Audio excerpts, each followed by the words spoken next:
200 años que se cumplen de la independencia de la gran mayoría de los territorios de España y también de Brasil, porque se independizaron en 1824. Son, bueno, 200 años de una historia reciente en Iberoamérica. La sociedad hispanoamericana estaba formada por españoles, criollos, indios, negros y mestizos. La élite la formaban españoles y criollos. La minoría criolla, el 15%, era el grupo social más poderoso, aunque sus integrantes controlaban la economía, estaban descontentos porque los españoles dirigían la política y la recaudación de impuestos y porque el comercio español era monopolio de los productos españoles. La mayor parte de la población estaba compuesta por indios, mestizos y negros. Como en Europa, el liberalismo y el nacionalismo fueron sus bases ideológicas. Criollos, descendientes directos de los españoles, pero enraizados ideológicamente con América. Mestizos, descendientes de dos razas distintas. En América hace referencia a descendientes de españoles e indios. Pero para asumir es que los españoles que estaban allí eran los que tenían el control de todo en torno a la política, los puertos, todo estaba bajo control de la metrópoli española. Algo tenía la minoría criolla que, bueno, representaban en América un 15%, eh, torno al ámbito económico, que eran los que tenían el control criollo, la economía. El problema es el descontento por parte de la población criolla porque quien controlaba la política al final eran los españoles. Entonces eso es lo que también provocó pues, un malestar por parte de los criollos y luego las ideas de la Revolución Americana, la Revolución Francesa, influyeron y penetraron en América y provocaron la independencia de la gran mayoría de los territorios de América. La ideología liberal era bien conocida por los criollos que siguieron los modelos proporcionados por Estados Unidos, la Revolución Francesa y la Constitución Española de Cádiz de 1812. El nacionalismo se plasmó en la formación de una conciencia criolla, diferente a la española. Los indios, los mestizos y los negros solo apoyaron la independencia en las fases más avanzadas del movimiento, y únicamente cuando estuvo asociada a reivindicaciones sociales.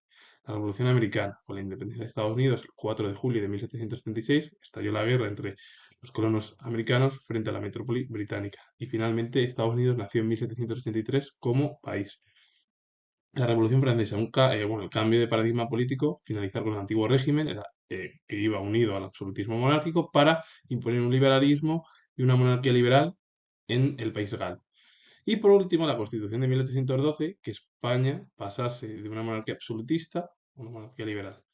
Y se produjo durante la Guerra de la Independencia Española, la cual se produjo la invasión por parte de las tropas napoleónicas, que por cierto fue el 2 de mayo, el día de ayer se celebró, viene pues por la defensa de España y de Madrid a las tropas francesas que quisieron invadir todo el territorio peninsular. Pero vamos, que lo más sencillo es el nacionalismo viene de la Revolución Francesa, la Revolución Americana y sobre todo también de la Constitución Liberal de Cádiz de 1812. La primera constitución de la historia de España y que se conoció como la Pepa porque se promulgó el 19 de marzo de 1812. Todo comenzó tras el vacío de poder que se creó en España durante la Guerra de la Independencia Española. En 1810 se organizaron distintas juntas que empezaron a formar ejércitos propios y a establecer relaciones diplomáticas con Estados Unidos y Gran Bretaña. Incluso formaron gobiernos liberales revolucionarios, promulgaron constituciones y asumieron un régimen republicano. El regreso del monarca Fernando VII al trono en 1814 supuso la restauración del poder español, que recuperó todos los territorios que había perdido, salvo el Río de la Plata. Como en España no había vacío de poder, las juntas se encontraban en Cádiz, se promulgó la primera constitución de 1812. ¿Y qué pasó? Que los gobiernos de América vieron la oportunidad para establecer relaciones diplomáticas con sus vecinos, sobre todo Estados Unidos, y luego también con Gran Bretaña. Y formaron gobiernos liberales, promulgaron constituciones y, bueno, asumieron regímenes republicanos. Y claro, como Fernando VII regresó en 1814 tras la derrota napoleónica y, bueno, la restauración otra vez de la monarquía borbónica en España, bueno, pues recuperó todos los territorios el monarca, salvo el Río de la Plata. Y cuando vino Fernando VII, implantó de nuevo el absolutismo monárquico en España. La restauración absolutista de Fernando VII resultaba intolerable para las colonias y favoreció el éxito de los insurgentes.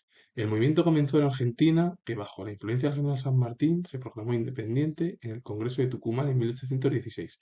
Posteriormente, el general San Martín cruzó los Andes y obtuvo la victoria de Chacabuco, que selló la independencia de Chile en 1818. En el norte, Simón Bolívar consiguió la independencia de Colombia en 1819. Proclamó en Angostura la Gran Colombia, que él concebía como germen de los futuros Estados Unidos de Sudamérica, a la que más tarde Venezuela se asoció y mucho más tarde se unió Ecuador. Este proyecto personalista subsistió hasta su muerte en 1830. La imposición del absolutismo en España con la vuelta de Fernando VII fue intolerable para las colonias y favoreció la independencia de los diversos estados de América. El primero fue Argentina, que bajo la influencia del general San Martín proclamó su independencia en el Congreso de Tucumán en 1816. San Martín cruzó los Andes, obtuvo la victoria de Chacabuco y selló la independencia en 1818 de Chile. Simón Bolívar, al norte, consiguió la independencia de Colombia en 1819 y proclamó en Angostura la Gran Colombia. Concebía como el germen de los futuros Estados Unidos de Sudamérica, que se asoció primero a Venezuela y más tarde a Ecuador. Y bueno, pues, este proyecto personalista duró hasta 1830, que fue la muerte de Simón Bolívar.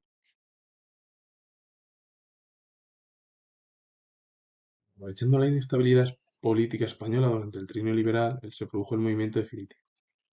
En 1821 tuvo lugar el ataque simultáneo desde el norte y el sur de Bolívar y San Martín al Virreinato de Perú. Esta zona consiguió definitivamente la independencia tras la victoria de Bolívar en Ayacucho, en 1824, que puso fin al poder español en Sudamérica. En México, Agustín de Iturbide proclamó la independencia en 1821, siguiendo los principios del Plan Igualada, religión católica, igualdad racial y monarquía constitucional, y llegó a nombrarse emperador. Finalmente, México se proclamó una república federal en 1824.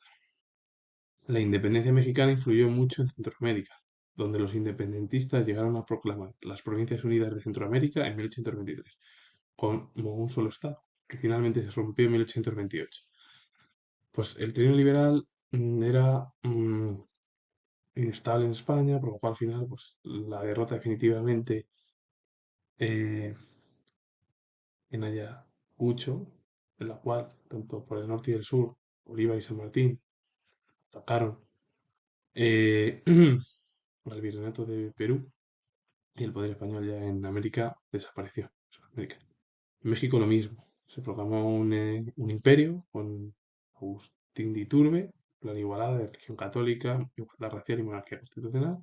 Finalmente, el primer imperio mexicano duró solo 3 años. En 1824 se proclamó en México una república y bueno, en Centroamérica se intentó también unificar varios estados que duraron 5 años. En 1828 se independizaron todos. Algo similar a lo que quiso hacer Simón Bolívar con la Gran Colombia.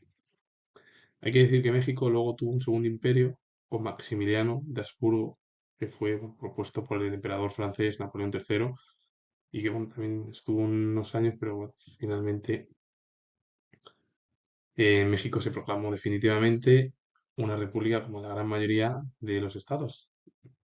Incluso, por ejemplo, Brasil también era un imperio, era una monarquía y finalmente a finales del siglo XIX se convirtió definitivamente el territorio brasileño en una república. Durante el sexenio democrático estalló la Guerra Larga en Cuba, con el objetivo de Cuba de conseguir la independencia. Finalmente la guerra finalizó y Cuba quedó bajo control español, que se produjo durante la Restauración Borbónica.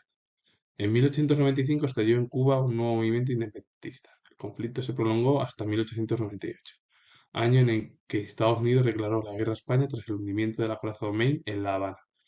En 1898 España perdió las últimas colonias de ultramar, Cuba, Puerto Rico, Filipinas, y luego se vendieron también las Islas Carolina y Guam, y bueno, pues España directamente perdió todo el control en América a finales del siglo XIX. De ahí luego que bueno, se denominase ese periodo el desastre del 98 y apareciesen figuras bueno, de literatura, filosofía, bueno, pues cuestionando los problemas políticos que había en España a finales del siglo XIX. La independencia de Brasil se produjo en el contexto de las guerras peninsulares, cuando se produjo la invasión napoleónica sobre España y Portugal. La familia real portuguesa se marchó a Brasil, donde estableció la capital del reino. Algo similar quiso hacer Godoy con la familia real española. El conflicto entre Portugal y Brasil estalló en 1821, con el objetivo de Brasil de obtener la independencia de su metrópoli. Finalmente, en 1822 se proclamó la independencia, aunque el conflicto continuó entre portugueses y brasileños hasta 1824. A partir de ese instante, en Brasil se instauró una monarquía bajo el monarca Pedro I, que fue monarca portugués, y bueno, el país eh, fue un imperio desde 1822 hasta 1889, cuando cayó con el monarca Pedro II. Con la derrota francesa, bueno, Portugal se instauró de nuevo la monarquía con Juan VI de Portugal y bueno, pues, a partir de ahí eh, Portugal siguió su propia historia con la independencia definitiva de Brasil. El objetivo final brasileño era independizarse y también, bueno, pues, como pasó con los territorios de España, le influyó la Revolución Americana, la Revolución Francesa y sobre todo también la Constitución de Cádiz, que bueno, que se selló en la historia de España y eso es lo que influyó a la gran mayoría de los territorios de América. Simón Bolívar junto a San Martín es el personaje más importante de la independencia de Hispanoamérica. Fue promotor de la independencia de Colombia, Venezuela, Ecuador, Perú, Bolivia y Panamá y consiguió la Gran Colombia, que él quiso que hubiera sido el germen de unos Estados Unidos de Hispanoamérica. Una figura además que dejó un legado en América Latina muy importante y bueno, muchos de los líderes hoy, después de 200 años, les recuerdan como la principal figura junto a José de San Martín en Argentina, porque fueron los principales líderes que llevaron a cabo la independencia de, de España. Y bueno, pues son figuras además que bueno, son importantes en el mundo político eh, hispanoamericano o iberoamericano. Bueno, sí, hispanoamericano o iberoamericano, más o menos. Así que con ello finalizo. Soy historiador y si os ha gustado este vídeo, que es la independencia de toda Iberoamérica, darle a like, suscribiros y poner comentarios. Saludos, adiós.